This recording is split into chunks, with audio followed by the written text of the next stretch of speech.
저는 전쟁 신부라고 불렸어요. 그 말이 수치스럽지 않은 날이 오기까지 30년 걸렸죠. 미국 가면 팔려가는 거래요. 동네 어른들이 가 그렇게 말했어요. 미군이랑 결혼하면 끝이래요. 인생 망하는 거래요. 다시는 고향 땅 못 밟는 거래요. 그래도 저는 갔어요. 근데요, 그분들이 틀렸어요.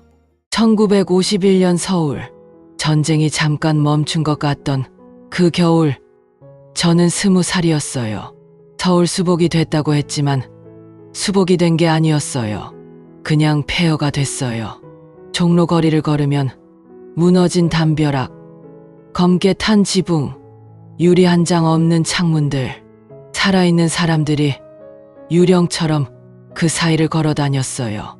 아버지는 전쟁 초에 돌아가셨고, 오빠는 행방불명이었고, 어머니랑 저랑 여동생 둘, 넷이서 반 무너진 집에서 살았어요. 먹고 살아야 했어요. 누군가 미군 부대에 세탁물 납품하면 돈이 된다고 했어요. 저는 다음 날 바로 나갔어요. 매일 아침 군복을 받아다 빨고 다림질하고 다시 납품하는 일이었어요. 한겨울에 찬물에 손을 담그면 손가락이 곱아서 펴지지 않았어요. 그래도 했어요. 어머니 밥을 사야 했으니까. 그러던 어느 날이었어요. 납품하러 가는 길, 한강 다리 근처를 지나는데 뒤에서 누군가 저를 불렀어요. 저기요. 한국말로요. 돌아봤어요. 흑인 병사였어요. 키가 크고 웃음이 환한 사람이었어요. 어제도 이 길로 지나가셨죠? 저는 고개만 끄덕이고 걸었어요. 그런데 다음 날도 그 자리에 있었어요. 그 다음 날도요. 또 그 다음 날도요. 나중에 알고 보니 그 사람이 일부러 그 시간에 그 자리에 나와 있던 거였어요. 저를 기다린 거였어요. 그게 터맷이었어요. 조지아 출신, 23살. 웃음이 많고 말이 많고 한국말을 엄청나게 열심히 배우던 사람. 한강 다리 난간에 나란히 기대서 그 사람은 한국말 가르쳐달라 하고 저는 영어 가르쳐달라 하고 그렇게 몇 달이 흘렀어요. 친구들한테 처음에서 얘기를 했어요. 그랬더니 친구들 표정이 싸늘하게 굳었어요. 영희야, 그거 창피한 거야. 흑인이잖아. 미군이잖아. 우리가 뭐가 없어서 창피하다. 그 말이 한참 머릿속을 맴돌았어요. 근데 이상하게도 처음에서 얼굴을 떠올리면 창피하다는 생각이 안 들었어요. 그냥 좋았어요. 그 사람이 웃을 때 저도 웃어졌어요. 어느 봄날 터메스가 한강 다리 위에서 말했어요. 나랑 미국 갈래요? 저는 강물을 한참 봤어요. 그리고 말했어요. 네, 가족한테 말 못했어요. 어머니한테 말하면 절대 안 된다고 할 게 뻔했으니까요. 어느 날 아침 어머니한테 납품 간다고 하고 혼인신고를 하러 갔어요. 영사관 앞에서 터메스가 기다리고 있었어요. 서류에 도장을 찍었어요. 그게 결혼이었어요. 집에 돌아와서 어머니한테 말씀드렸어요. 어머니는 아무 말씀을 안 하셨어요. 그냥 돌아앉으셨어요. 그 뒷모습이 지금도 눈에 선해요. 출발하는 날 아침이었어요. 어머니가 문 앞까지 나오셨어요. 아무 말 없이 저를 보셨어요. 저도 아무 말 못했어요. 그냥 꾸벅 절만 했어요. 돌아서서 걷는데 뒤에서 어머니 우시는 소리가 들렸어요. 저는 뛰었어요. 뒤 안 돌아보고 뛰었어요. 안 돌아보면 덜 아플 것 같아서 배를 탔어요. 태평양을 건너는 데 3주가 걸렸어요. 처음 일주일은 멀미로 죽는 줄 알았어요. 밥도 못 먹고 그냥 누워 있었어요. 터메스가 매일 와서 손을 잡아줬어요. 배 위에서 밤마다 별을 봤어요. 저 별 아래 어딘가에 어머니가 계시겠구나. 그 생각만 했어요. 3주 만에 드디어 땅이 보였어요. 미국이었어요. 사람들이 환호성을 질렀어요. 저는 그냥 멍하니 서 있었어요. 여기서 살아야 한다. 여기서 살아남아야 한다. 그것만 생각했어요. 기차를 갈아타고 조지아에 도착했어요. 기차에서 내리는 순간 플랫폼에 있던 사람들이 멈췄어요. 저를 봤어요. 흑인도 아니고 백인도 아닌 동양인 여자. 그것도 흑인 병사 옆에 서 있는 눈빛이 이상했어요. 신기하다는 게 아니었어요. 저 여자가 왜 여기 있냐는 눈빛이었어요. 터메스 어머니가 마중을 나오셨어요.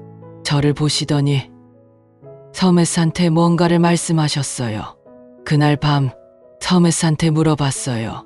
어머니가 뭐라고 하셨어? 터메스가 잠깐 망설였어요. 그리고 말했어요. 왜 하필 동양 여자냐고. 그 말을 듣는 순간 뱃속이 철렁 내려앉았어요. 그게 시작이었어요. 마을 사람들은 저를 이렇게 불렀어요. War Bride. 전쟁 신부. 처음엔 그게 뭔 말인지도 몰랐어요. 나중에 알고 나서는 그 두 글자가 낙인처럼 제 몸에 박혔어요.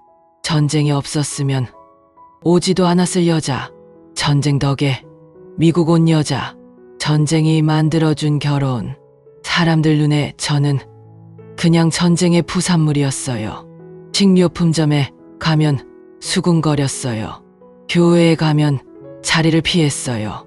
터메스 친구들 모임엔 처음부터 끼지도 못했어요. 흑인 커뮤니티에서도 완전히 받아들여지지 않았어요.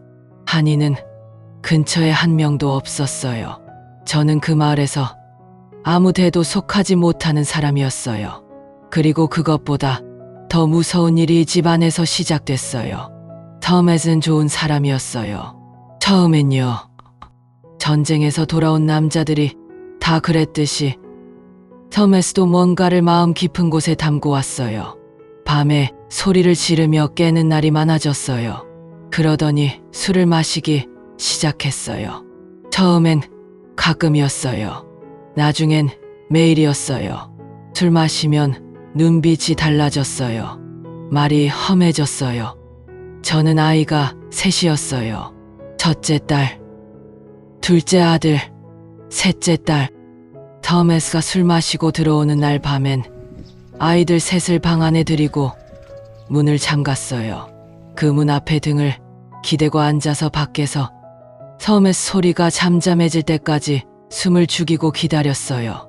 아이들은 제 옆에 붙어서 잠들었어요. 저는 그 애들 자는 얼굴을 봤어요. 이러면 안 된다. 이렇게 살면 안 된다. 근데 어떻게 해야 할지 몰랐어요. 돈도 없고 갈 곳도 없고 한국엔 돌아갈 수도 없고 그냥 버텼어요. 그러다 첫째 딸이 학교에서 울면서 왔어요. 엄마, 애들이 나한테 그랬어. 너희 아빠는 맨날 술 먹는 주정뱅이래. 저는 딸 얼굴을 봤어요. 10살짜리 아이가 눈물을 참으려고 입술을 꽉 깨물고 있었어요. 그날 밤이었어요. 더 이상은 안 된다고 결심한 게 다음 날 아침 야간 학교에 등록했어요. 간호조무사 과정이었어요. 낮엔 아이들 학교 보내고 집안일하고 터메스 뒷바라지하고 밤엔 학교 갔어요. 잠을 4시간밖에 못 잤어요. 교과서 보다가 엎드려 자면 알람 소리에 깨서 또 봤어요. 1년 반 만에 자격증을 땄어요. 병원에 취직했어요. 첫 월급날 저는 화장실에 들어가서 혼자 울었어요. 기뻐서요. 내 이름으로 된 돈이 처음 생긴 날이었어요. 그리고 터메스한테 말했어요. 똑바로 눈을 보면서요. 나 이제 아이들 혼자 키울 수 있어. 당신이 술 끊지 않으면 나 혼자 갈 거야. 터메스는 제 눈을 피했어요. 그리고 끊지 않았어요. 저는 갔어요. 이혼이었어요. 한인 교회 권사님이 말씀하셨어요. 영희 씨, 이혼하면 안 돼요. 성경에 그러면 안 된다고 했어. 저는 말했어요. 권사님, 저 아이 셋이 있어요. 하나님이 이 아이들한테 그 아버지 보여주라고 하셨을까요? 권사님은 더 이상 아무 말씀을 안 하셨어요. 혼자였어요. 아이 셋의 월급 하나, 조지아 작은 아파트, 냉장고에 항상 뭔가가 아슬아슬하게 있었어요. 가끔은 제가 안 먹었어요. 아이들 먹이려고요. 그래도 한 번도 못 먹인 날은 없었어요. 한 번도요. 첫째가 고등학교 졸업하던 날, 저는 객석에서 혼자 박수를 쳤어요. 옆에 아무도 없었어요. 근데 그 박수가 제 인생에서 가장 뿌듯한 박수였어요. 셋을 다 졸업시켰어요. 셋 다 대학을 보냈어요. 그게 제 전부였어요. 아이들이 다 떠나고 나서 처음으로 집이 조용해졌어요. 그 조용함 속에서 갑자기 지나온 날들이 파도처럼 밀려왔어요. 한강 다리, 어머니, 뒷모습, 배 위의 별, 워, 브라이드, 문 앞에서 숨죽이던 밤들, 혼자 친 박수. 이걸 써야겠다 싶었어요. 70대 후반에 글을 쓰기 시작했어요. 맞춤법도 틀리고, 문장도 어색하고, 영어랑 한국어가 뒤섞이고, 그래도 썼어요. 2년을 썼어요. 출판사에 보냈더니 다 거절했어요. 그래서 제 돈으로 냈어요. 300권이었어요. 제목은 이렇게 달았어요. 전쟁을 이겨낸 신부. 그러자 지역 도서관에서 연락이 왔어요. 강연 요청이었어요. 첫날 온 사람이 10명도 안 됐어요. 그래도 했어요. 마이크 앞에 서서 떨리는 목소리로 제 이야기를 했어요. 사람들이 조용히 들었어요. 그리고 마지막에 말했어요. 사람들은 저를 워 브라이드라고 불렀어요. 전쟁 신부. 그 말을 들을 때마다 고개를 들 수가 없었어요. 30년 동안요. 근데요, 이제는 달리 생각해요. 맞아요. 저는 전쟁 신부예요. 전쟁 속에서 사랑을 찾았고, 전쟁 후에 바다를 건넜고, 전쟁보다 더 힘든 날들을 살아냈어요. 그러니까 저는 전쟁 신부가 아니라 전쟁을 이겨낸 신부예요. 그 말을 끝내는 순간 객석이 조용해졌어요. 1초, 2초, 그리고 한 사람이 박수를 쳤어요. 그러자 다 같이 쳤어요. 어떤 분은 일어서셨어요. 저는 마이크를 잡은 손이 떨렸어요. 30년 동안 고개를 못 들던 그 말이 이제는 제가 가장 자랑스럽게 말할 수 있는 말이 됐어요. 그게 믿기지 않아서요. 지금 저는 82살이에요. 여기 조지아에서 살고 있어요. 월 브라이드가 왔다고 수군거리던 그 마을에서 저는 아직도 살고 있어요. 아무도 저를 못 쫓아냈어요. 제가 안 떠났거든요. 지금 어디에도 속하지 못한다고 느끼시는 분 있으세요? 흑인도 백인도 아닌 것 같고, 한국 사람도 미국 사람도 아닌 것 같고, 이쪽도 저쪽도 아닌 것 같은 느낌. 그 느낌 60년 넘게 가지고 살았어요. 근데요, 어디에도 속하지 못한다는 건 어디에도 속할 수 있다는 말이기도 해요. 그게 당신의 힘이에요. 낙인이 힘이 됩니다. 지금 당신이 가진 그 상처가, 그 어색함이, 그 외로움이 반드시 당신의 힘이 돼요. 저를 보세요. 전쟁 신부가 여기 서 있잖아요. 감사합니다. 구독과 좋아요는 더 많은 이민자들의 감동 사연을 전하는 데 큰 힘이 됩니다.